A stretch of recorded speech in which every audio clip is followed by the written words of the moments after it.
Thank you. So my name is Julie Dawson. I'm the Chief Regulatory and Policy Officer at Yoti.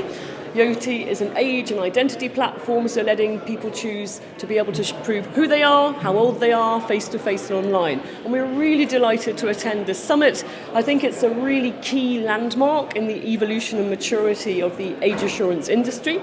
It's been an opportunity to look at the standards, where they are at the moment. It's been an opportunity for industry players to get together and show their collaboration, and more specifically to look at how they're going to collaborate and interoperate going forwards. So some of the key challenges that have been said in the past, lots of myths: it's too expensive, it's too hard, people won't want to do it.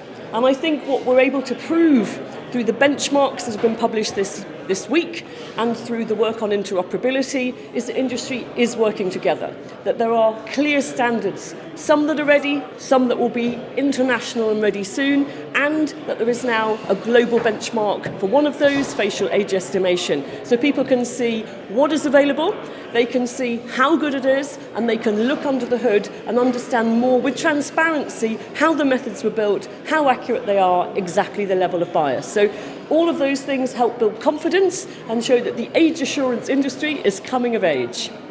How is this industry evolving, and how are standards evolving? Well, age assurance isn't totally new. For over 10 years, people have been proving age and undertaking know your customer checks, for example, for gambling.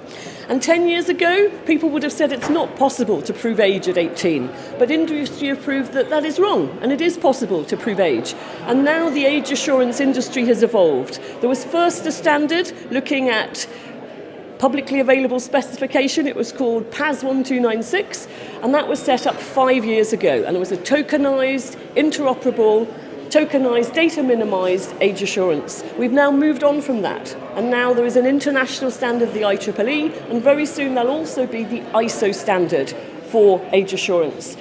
Industry has worked together to collaborate, and in parallel, we've also had an industry collaboration project called the EU Consent Project, where industry has worked together to build tokenized approaches, and now they're advancing that further to enable a PKI infrastructure at the center, to allow a billing mechanism, to allow it to be also on device, and also to enable a double-blind approach. So industry has looked at all of those critiques that have been thrown at it, that it'll be too expensive, that it'll be too hard.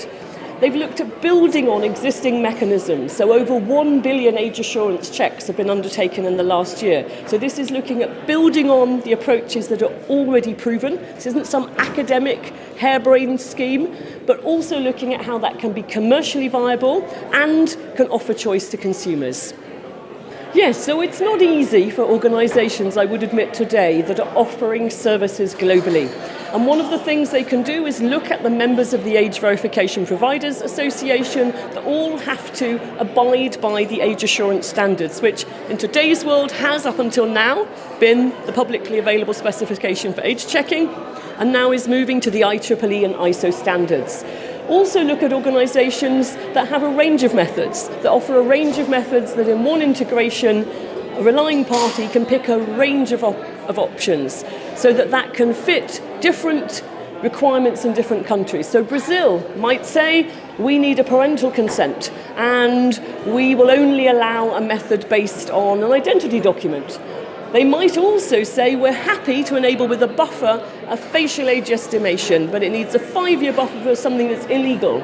Whereas another country might accept a mobile phone network operator choice. So many organisations are looking to find where can they find a range of options that they can configure flexibly in the background to meet the needs across multiple countries. So there are a range of options now available to organisations, and companies such as Yoti can enable a flexible approach to meet those different regulations around the world. We work very closely with the regulators through the trade body and through the EU Consent Project to understand the evolution of these regs and to ensure that the solutions keep apace with the changing regulation.